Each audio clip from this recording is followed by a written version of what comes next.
OPS আৰু NPS ব্যৱস্থাৰ কাৰণে সমগ্ৰ ভাৰততেই লগতে অসমতো যি আন্দোলন চলি আহিছে কিছুমান ৰাজ্যত অলৰেডি OPS পাবলৈ সক্ষম হৈছে।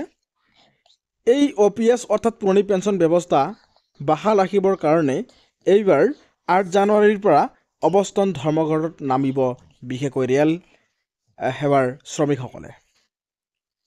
নতুন পেঞ্চন নীতি বাতিল কৰি পুৰণি পেঞ্চন ব্যৱস্থা বাহাল ৰখাৰ দাবীত অহা 8 জানুৱাৰীৰ পৰা 11 জানুৱাৰীলৈ ৰেল শ্ৰমিকৰ দেশজোৰা অনশন ধৰ্মঘট চলিব। এই অনশন ধৰ্মঘট সফল কৰি তুলিবলৈ ৰেল শ্ৰমিক কৰ্মচাৰীসকলক আহ্বান জনাইছে অল ইণ্ডিয়া ৰেলৱে মেনছ ফেডাৰেশ্যনৰ সহকাৰী সাধাৰণ সম্পাদক বিশেষকৈ মজদুৰ ইউনিয়নৰ কেন্দ্ৰীয় সম্পাদক আশিষ বিশ্বাসে।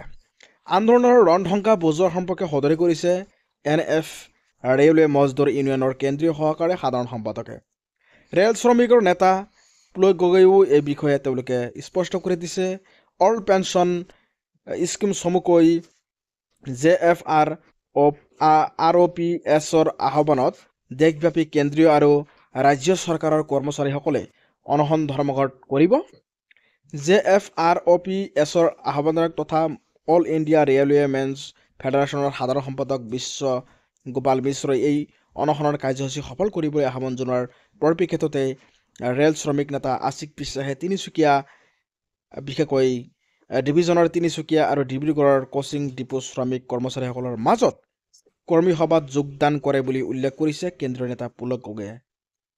NF ৰেলৱে মজদুৰ ইউনিয়নৰ ডিব্ৰুগড় আৰু তিনিচুকীয়া শাখাৰ দ্বাৰা আয়োজিত কৰ্মী সভাত মুখ্য বক্তাৰূপে ৰেল শ্ৰমিকসকলে সম্বোধন কৰি দিয়া ভাষণত আশিষ বিশ্বাসে কয় যে প্ৰধানমন্ত্ৰী নৰেন্দ্ৰ মোদীয়ে দেশৰ জনতাক মনৰ কথাহে ক'ব জানে, কিন্তু দেশৰ শ্ৰমিকসকলৰ মনৰ কথা বুজিবলৈ অলপো চেষ্টা কৰা নাই বুলি কঠোৰ ভাষাৰে সমালোচনা কৰে। গতিকে আন্দোলনলৈ ভয় নকৰা প্ৰধানমন্ত্ৰী নৰেন্দ্ৰ মোদী নেতৃত্বাধীন বিজেপি চৰকাৰে ভোটলৈ যে ভয় কৰে সেয়া নিশ্চিত। যদিহে 2024 চনৰ নিৰ্বাচনৰ আগে পুৰণি পেঞ্চন বাহাল নকৰে তেনেহ'লে ইয়াৰ উচিত পৰিণাম ভুগিবলৈ সাজু হৈ থাকিবলৈ সকীয়াই দিছে ৰেল শ্ৰমিক নেতাসকলে। গতিকে শিক্ষকসকলৰ লগতে এইবাৰ ৰেল শ্ৰমিকসকলেও OPSৰ কাৰণে তেওঁলোকৰ ন্যায় প্ৰাপ্তিৰ কাৰণে গণতান্ত্ৰিক কাৰণত বিশেষকৈ অৱস্থান ধৰ্মঘট কাৰ্যসূচী সফল কৰিবলৈ নামিছে। ধন্যবাদ।